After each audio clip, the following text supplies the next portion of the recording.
Okay, welcome to the Made Aware podcast, Enziya and Kiera. Lovely to have you on. Thank you for having us. Yeah, lovely to be here. So I think to start off with, you can just explain who you guys are and what your business is.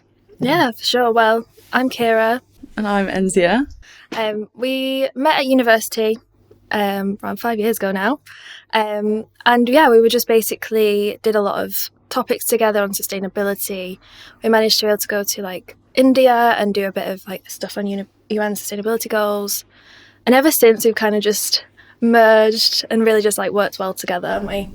Yeah, we're feeling a bit nostalgic today as well. We were by Brooks Building in Hume, which is where we met, and we could see the bridge where we had our first conversation. We were like, oh, now we're having our... Full circle. Yeah, now we're having our strategy meeting. Yeah. So no, that was really nice. And then obviously when we graduated, we was thinking we want to do something together. So we kind of realised our values were all about helping other brands instead of kind of building another example sustainable brand. That's just where we kind of thought our expertise lies. So Genuinely Conscious was born. Yeah, so Genuinely Conscious is a creative agency on a mission to reimagine our relationship with fashion. And we're all about championing sustainability, circularity and collaboration. How are you guys using collaboration within Genuinely Conscious to help businesses or work with businesses? Yeah, well... We've got a community of 60 plus freelance creatives called The Conscious Club. We've got a Facebook group. So it's all about championing them through our projects and bringing them on board. But we're also opening the floor up to them to post projects so they can also collaborate together as well. But we've got people that do art direction, photography, graphic design, website design. So it's a whole plethora of different creatives, all like-minded as well. Yeah, and it's an industry that's quite competitive, and we kind of want to eliminate that element because it's supposed to be that collaborative approach to sustainability. It shouldn't really be about competitiveness in this field, know, and I think it can get very confusing sometimes, and you can get lost in translation. So it's just kind of bringing it together and having that safe hub where we can all share our ideas and have that main goal and just kind of work together on it. Yeah, I think fashion has this stigma sometimes, doesn't it, that it's not for everyone, or it's very exclusive. Having collaborative projects, I think sustainability is all about collaboration as well. Something we're definitely doing with the Future Fashion Fair is trying to build a community with all the designers, all the brands and people within the area, Manchester, who want to get involved as well. Yeah. And all those freelancers or creatives, are they all associated with fashion in their work they do, or are they from different industries? Different industries and all over the globe as well. I mean, we've been reaching out and onboarding creatives, and it's just so interesting to see the different perspectives as well. So we've got people from many different cultural backgrounds as well. So our community is all about enriching those cultures as well. Yeah. How do you find all of them? Do you just go looking, or what? Oh, how do you find? I thought you meant as people, so when we start rating them. That's too deep. I wouldn't class them as my friends, but... Well, actually, I do. We had profiles on Graduate Fashion Week. So that's actually how we found the majority of them. Yeah. Because we really want to go down the lens of Gen Z, being two Gen Z founders as well. We've got some exciting projects coming up around that. And then other ways we found them were LinkedIn, The Dot. And some of them, as soon as you enter that market of freelancers, they'll also have 5 other friends who are freelancers. Sure. And it's all about helping each other and just bouncing off and just expanding that way as well with word of mouth. But yeah, I don't know if you guys did the Graduate Fashion Week page or anything, but it took ages, and I remember really caring about it and hoping that so many people would see the profile. So we were kind of really wanting to be, actually able to utilise it, and so people could actually get something from it. Yeah, no, I also did my page, but I never really got any benefit from it. Exactly, yeah. Even speaking to the freelancers, they were like, no one else has reached out. I think only because we know about it did we reach out to them. And it's been amazing. We found some really good people. Yeah. We're excited to like you say, I think once you meet one person, they have also like-minded people around them who are also interested in the same things as well. Again, something we find here at the Yard is that it seems to just draw in all these different creatives who have the same interests as well. Yeah. They flock together after a while. Yeah. Stick together. Exactly.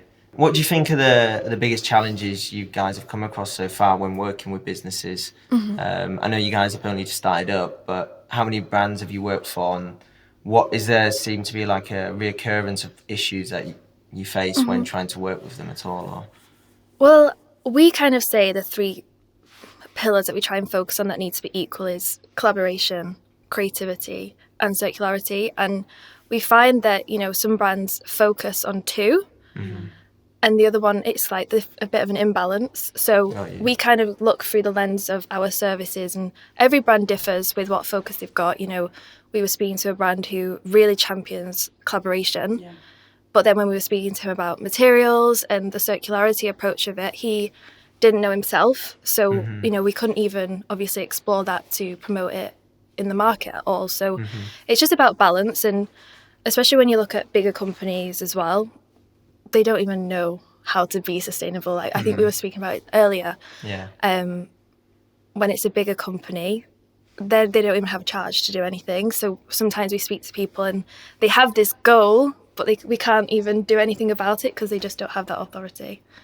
I'd probably say that's a big challenge, getting to the big people. Yeah, and I think as well with those bigger brands, it's quite hard for them to have a business identity that all aligns with these sustainable ambitions as well. And especially when you've got so many different departments or products or different segments, it's difficult to align all of those to like the same standard. Yeah, exactly.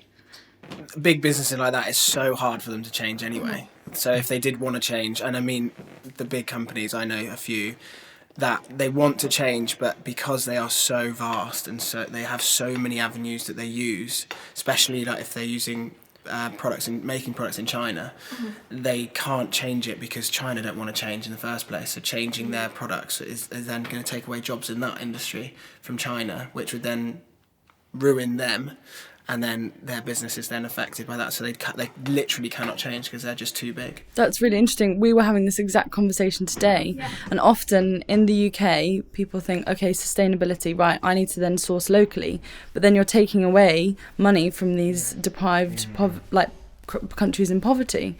So it's about supporting those countries, but then it's making the transition and the transport sustainable. Yeah, it's the same. The fast fashion is one of the reasons why it's so big, is because it helps out both China and it helps out people here, because it makes fashion more accessible here as well for people, underprivileged people. Because if you've got a product made in the UK, you've got to pay more for it in the first place, and then you're going to sell it for more, and therefore you're going to cut out a huge market of people that just cannot afford your product, which is why sustainability has such a stigma behind it, because you have to be expensive to... But then I also think there's a misconception that you need to buy sustainable to be sustainable.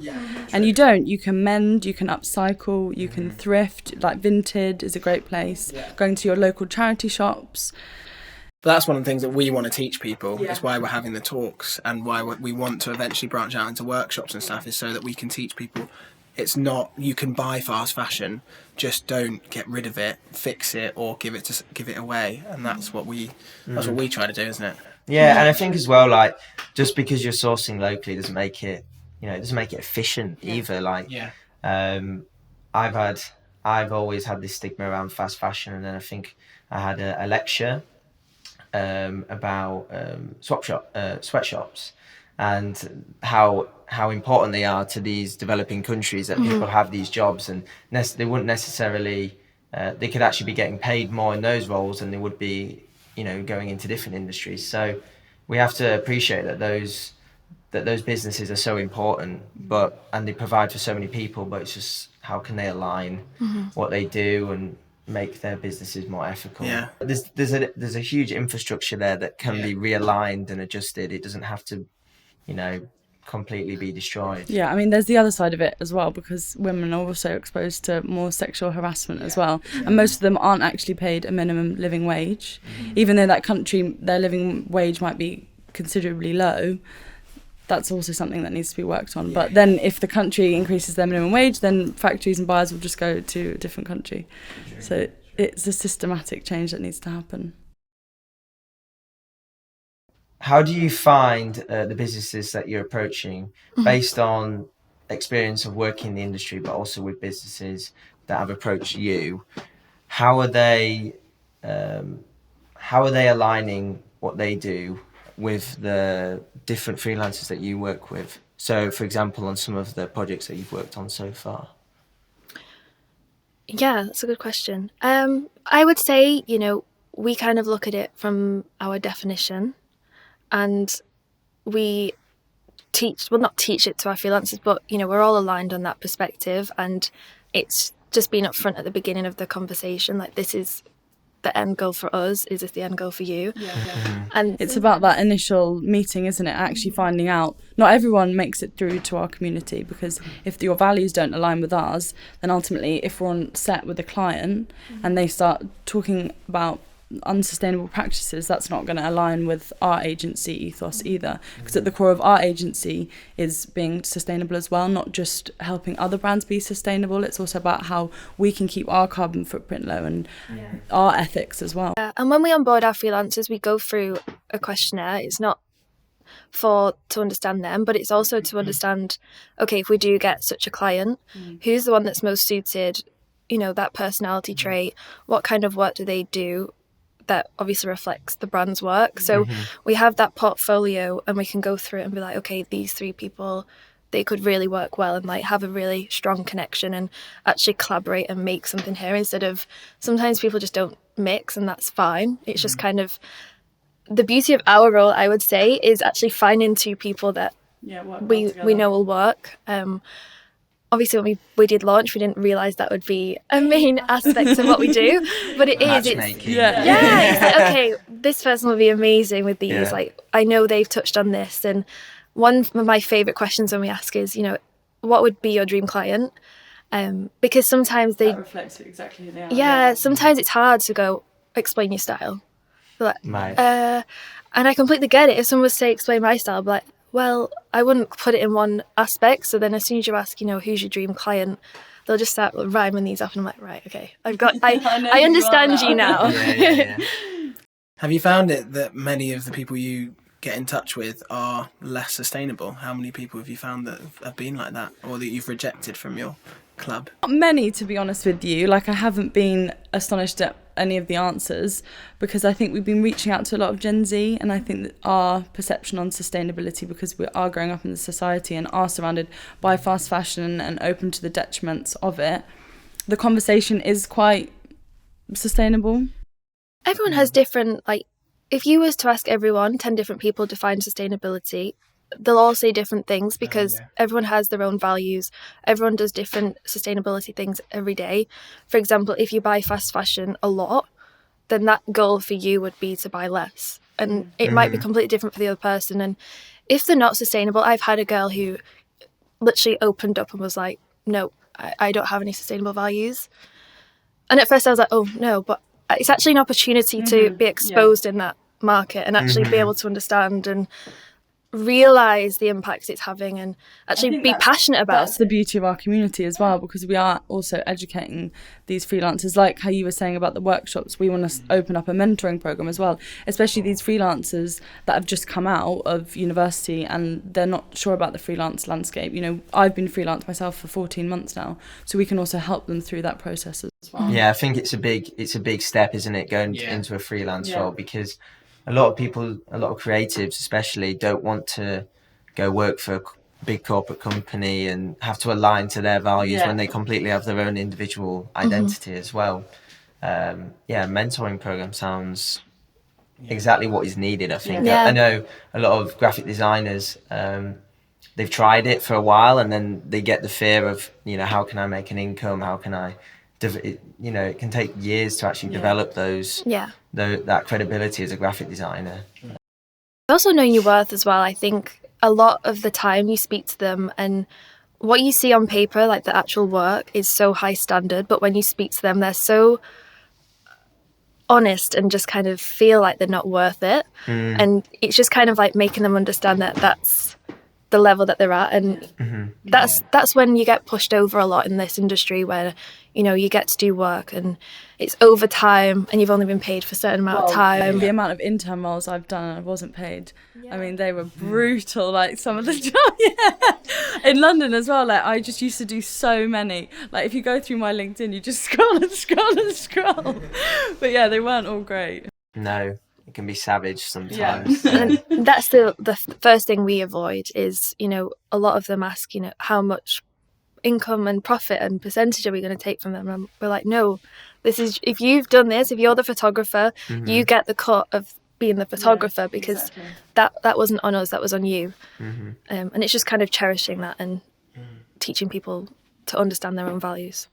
Yeah, because I feel like becoming a freelancer is quite a daunting thought at first, because you've done it 14 months ago and I'm thinking about doing it now. Well, it's even taxes as well. That's a whole other mindset. Some of the I think it's kind of overlaying on some of the points I've already made, but I think, what are your concerns with the industry in general? We really focus, I think, between us both, and what every day is we'll be sharing things on social media and be like, greenwashing. But the biggest concerns, there's global initiatives and regulations, first of all, that everyone is going to have to adhere to eventually, from the Paris Agreement to the European Commission, who just released a new paper under the European Green Deal, and the UN SDGs, as we mentioned earlier. But then there's also market pressure from like BOF, who are saying that brands need to take action at a brand level in order for the industry to actually achieve these global climate initiatives. So for a brand, there's so much outside pressure that they're having to face. And also consumers are becoming more aware, rightly so, because they've been more exposed, which is really good. So they're starting to push brands, they're expecting these changes. And if a brand isn't doing those changes, then competitors are going to get there in the first place. And I think that's when we do see greenwashing, is because it's like a race to get that sustainability campaign out. Like, look, this is what we're doing. And they've like forgot about that time of research and actually how are they going to do it? Where's the data that's the proof and the transparency element of it? But it's such a fine line as well, because there are these really terrifying statistics around sustainability and climate change, but then you don't want to actually scare the consumers off. But then there is that level, like I said, a fine line of also educating them. Or if you buy from this brand, this is going to happen in 30 years to the planet, and etc.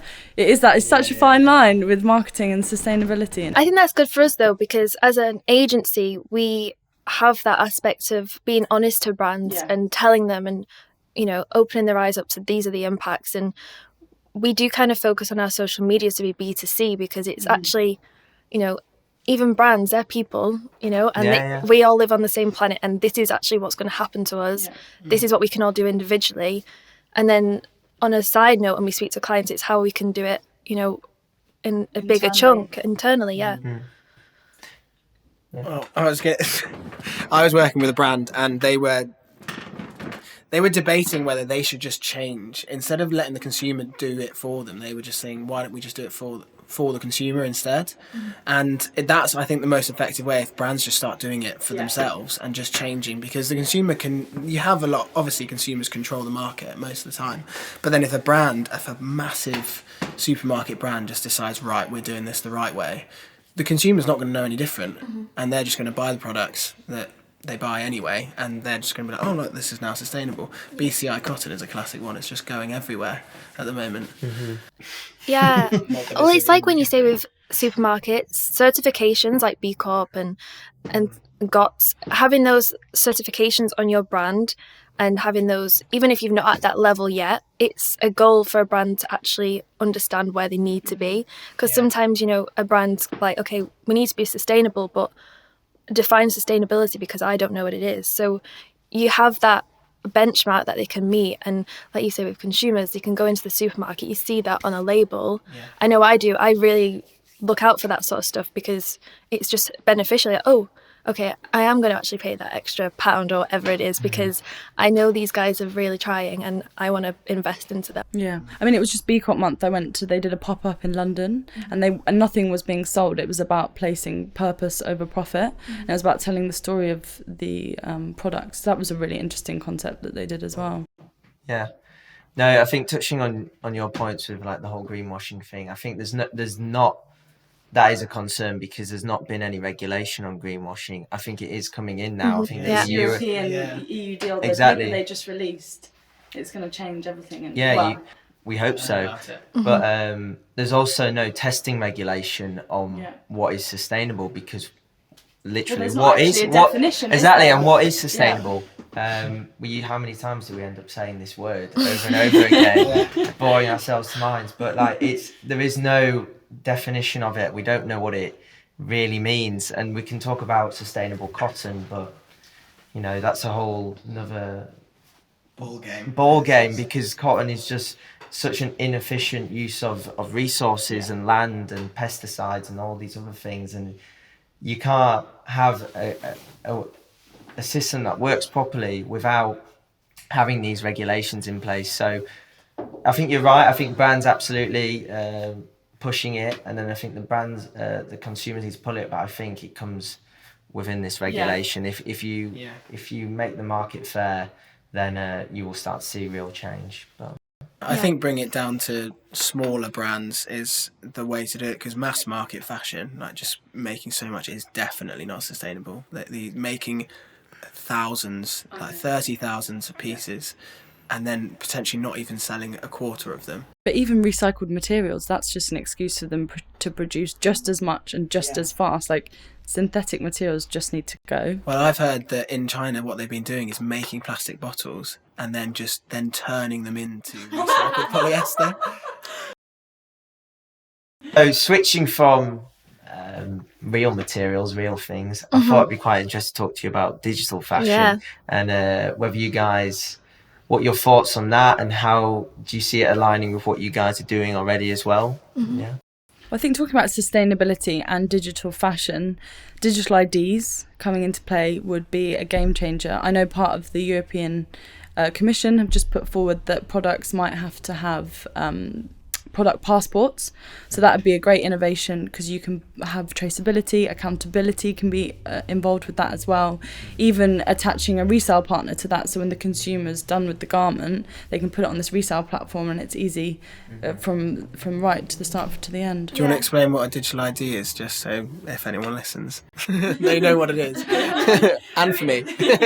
It's just as simple as adding the QR code to a garment tag, and it's having its own of the garment, and it's having its own web page, and then on that web page sits where the product was made, what factory it was made under. I mean, all the details that we don't get on the current garment tags. I mean, the current garment tags don't even say anything, you know what I mean? Exactly. And even talking about the resale, if it's a designer garment and it's the resale partner, people can also verify and authenticate where the garment came from. So important in like this market now, obviously with sneakers and people who are trying to sell something that is quite a hype product. There's always that question of, is this product real? You're Googling if it's real. This is just like an easier, quicker, relatable thing. Even if it's not even on the sustainability side, it's also relating to the external markets, because obviously fashion is intertwined with loads of different industries as well. I know a bit from my research on traceability systems and blockchain systems, and how I think they've got to the point where they can utilize it and get it from A to B to C. And the question is how they identify, because one of the hardest things, especially for cotton fibre, is to identify exactly what farm it's come from, because it's such a complicated process, and is what they usually do with cotton. They mix it up and blend it with lots of different farms, and even with organic cotton, they do mass balance blending. So that is, you would then buy set weight of cotton, but it depends how much of that is organic. You can verify that as all being organic. That's what we're on the digital ID. Yeah, exactly. So is one way they're starting to do it is through like nanoparticles, others is also doing like scientific testing. There's a lot of innovation and a lot of different companies that are doing it as well. So that's definitely an avenue, I think, where digitalization can be interesting. Do you guys also see scope within metaverse as well? I don't know if you've looked at platforms. I'm trying to think. Decentraland, based on Selfridges, also built a Decentraland store on there. Something I'm sort of keeping an eye on because I find it quite interesting. But I don't know if you guys looked at it. Well, I think my initial thought, and I know it's obviously a lot of people's initial thought, is it's quite daunting. It's a bit scary. But I was reading and watching a video a couple of weeks ago, and we are already living in the metaverse. Like, social media is the metaverse. It's just a title that's now been listed and that we're already living under it. So our generation and younger especially, it's just going to be their norm. And I know obviously that's kind of can be daunting, but in perspective of Fashion Week, for example, London Fashion Week, everyone from global, all coming into London Fashion Week. Transportation, that is insane, but having this metaverse and this digital and reality merging and blurring together does actually open up the doors to have that less transportation, that less, CO2 coming and travel, and also kind of having that connection with consumers and brands, because consumers can consumers can now join the live Fashion Week and actually be able to see it real time instead of it just being the A-listers on the front row. Initially I'm like daunting, but there is some real opportunities and potential that can help us. And do you see working with, say, I know you've worked in the past with influencers as well, do you see them having an important role on digital platforms? Yeah, for sure. We live in a time where consumers are starting to get savvy and they are starting to get skeptical of what brands are doing, and lacking trust, I think, is definitely starting to happen, where we question brands' initiatives, and that shift has always been on brands, but now it's kind of shifting more and more to influencers. But influencers is a word, it's not just a person, it can be other people, it can be athletes, they are influencers. If you have a social presence online, you're a social media influencer, but you're not just influencing a product because you're there. You can be a person as well. You can be doing your own thing and influencing what you believe in. Obviously, there's an intertwine with influencer marketing at the minute. To conduct sustainability. Exactly. Yeah, I think there's potential for authenticity within it. You just kind of got to navigate the field. Yeah. Yeah, I know we've spoken to a couple of sustainability influencers, and they've already said that they've been approached by different brands and they've had to really keep strong to their own morals, because when a paycheck comes through, it's quite easy to sort of throw them out the window. But like you say, you've got to work with the right people and make sure that they're true to themselves as well. One thing that I think is a huge element is making sure that influence actually believes in the product and has used it for some time. It's such a fast-paced environment, so a lot of them are expected to promote this product as soon as possible when they've not really had that chance to trial it. They've signed a contract before they've even seen the product. So you do get some people who do have and stick to those morals, and they say, like, I don't believe in this product, I don't want to do it anymore.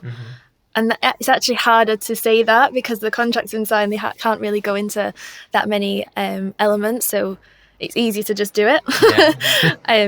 But yeah, like we say, it's just navigating the field.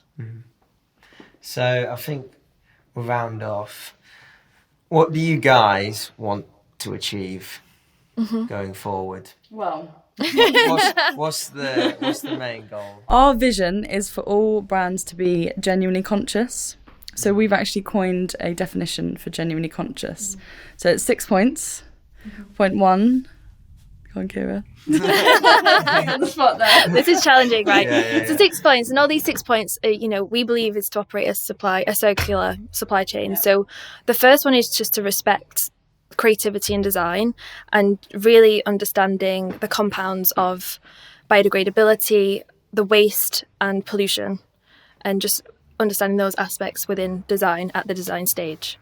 Yeah, and only using biotech materials, as we were speaking about earlier, organic materials, sustainably certified materials. Yeah. Yeah, and then there's transportation, just kind of like thinking of the different elements within the transportation side. You know, we look at factories and where it's been made, but it's also where we get the materials from. You know, we want to create like stuff locally, but where are you getting the materials from? They're probably not even in England either. Yeah. And it's also about phasing out toxic processing chemicals and finishing chemicals. Yeah, and then looking into equity, equality, and just kind of championing different economies in that aspect and just opening up that angle. Yeah. And last one would be, which is probably my favourite one, is basically, you know, we've got to look into Maximising transparency and collaboration to close the loop. And yeah, product shouldn't have an end use. It should always keep being in use. Okay, so you guys are really targeting different sections of the product life cycle along the supply chain as well. So you're looking at, like you say, raw materials, chemicals, transportation, and then collaboration as well.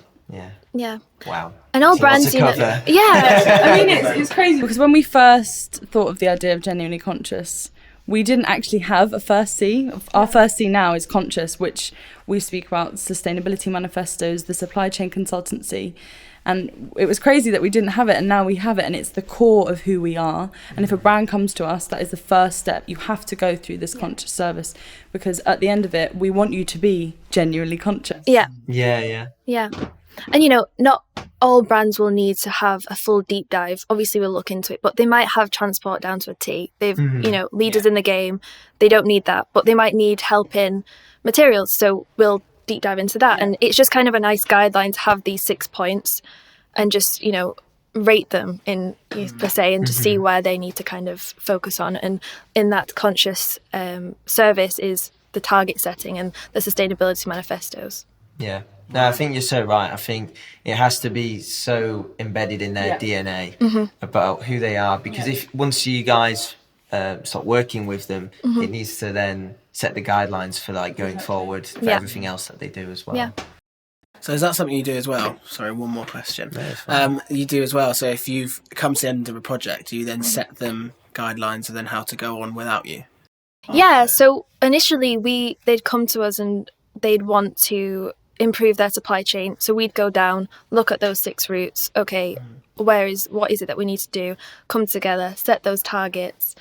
But then we've set those targets, and it's how we open that up into the market, and that's where communications and the creativity aspect comes in, because it's not in itself to be actually communicate that right to the market without coming across as you're greenwashing, or, you know, you've got something really good behind the scenes and you're just not even promoting it. So it's just that balance. Bridging the gap, but also being transparent and authentic.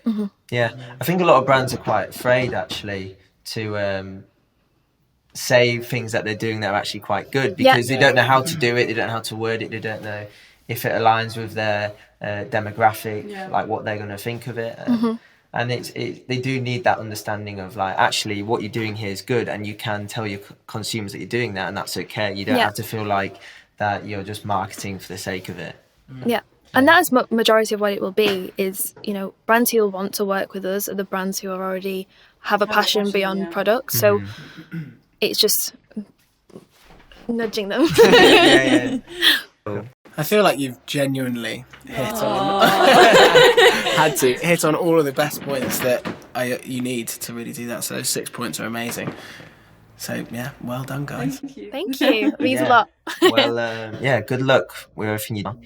And Tiffany with a hand, you know where we are. For sure. Thank you for joining us. Thank you very much for having us. Thank you.